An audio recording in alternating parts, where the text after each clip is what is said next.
Used to be a tourist guide in Svalbard since 1999 up to 2002. But I would say that we are working on different levels of management of the Arctic wilderness.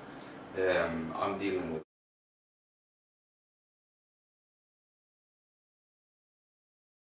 Why do you think Svalbard is a good example for linking tourism and conservation? I think Svalbard is the best example because we're linking tourism and conservation in such a way that when every tourist visiting Svalbard, they leave a lot of money to our Svalbard Environmental Protection Fund. Those money that you are contributing to, we will redirect to different projects and initiatives.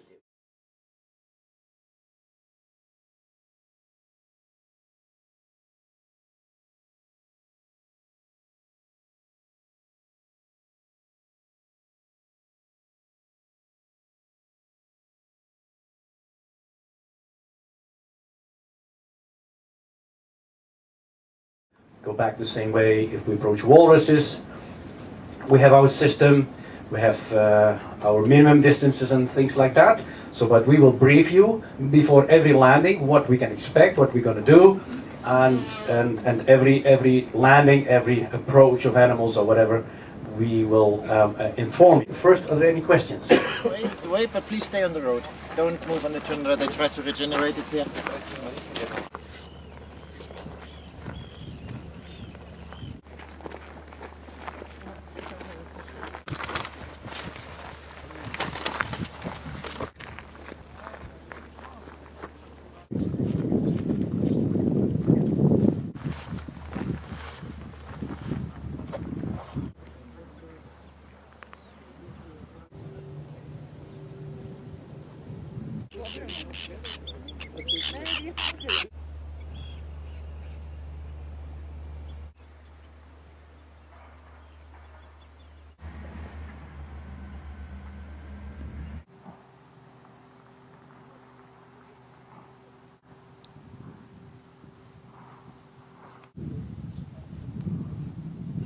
They return.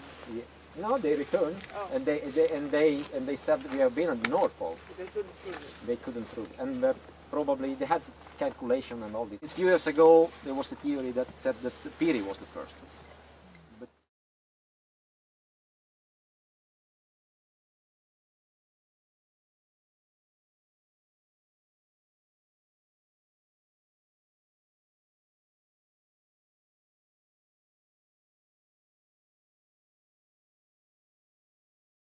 Maybe. Anchored here in the entrance of this fjord, which is called Cross Fjord or Cross Bay. It divides further inside into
just to see how it is, high Arctic Spitsbergen ecosystems. Reindeer, especially in winter time, is main food resources. Yes. You can see remains, let's say remains, yes, from the two species. This one and that one.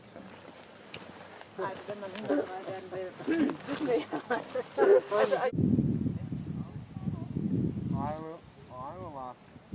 Oh my God.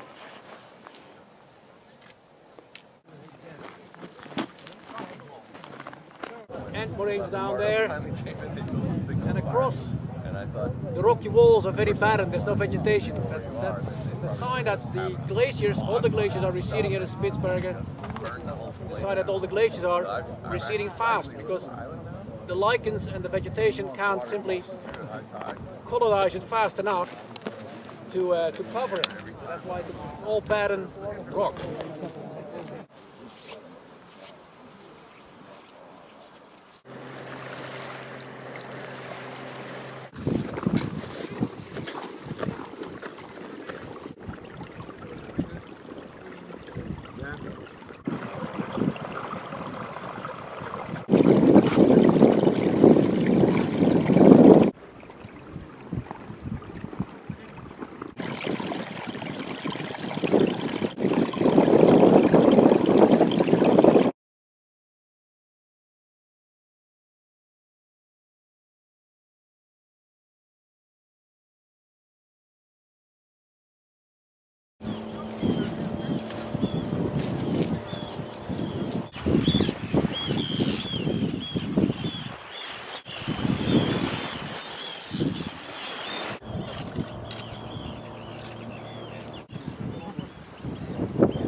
Coming on this trip as a tourist has been incredibly motivating for me. It's the first time I've been to the Arctic or seen any of the Arctic species in their natural habitat.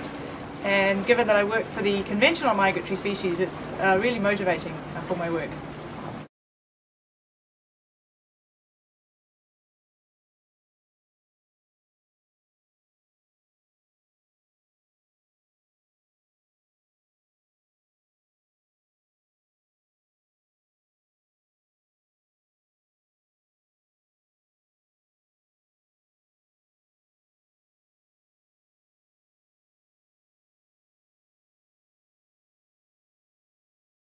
Tourism does a couple of things. It creates advocacy amongst those who travel, who come home and can educate and advocate for preservation of places. You can't save places you don't know anything about.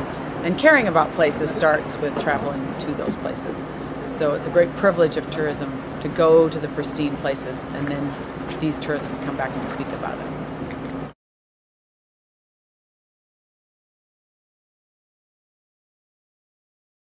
People come here as a tourist and they see the beautiful Arctic and the whole ecosystem that sticks behind it, that they are more conscious and aware of the whole ecosystem of our whole planet, because it all comes together in the Arctic. Impacted my view and how I treat nature conservation, because it really shows the beauty of Mother Nature and how fragile it is. A really powerful image we saw was the iceberg that has, over the past 20 years, receded so much. It's created new land and a new island, and you know, it really makes you think that despite big corporations making a difference, maybe us as individuals can also band together and see what we can do.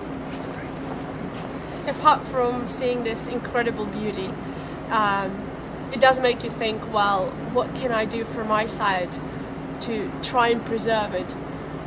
Obviously, I think it's not a lot, but then I do come back thinking, well, what if everybody managed to pitch in? Well, what can we do to save this beauty? And I hope my kids will get to see this and it won't disappear, you know, in 50, 60 years' time.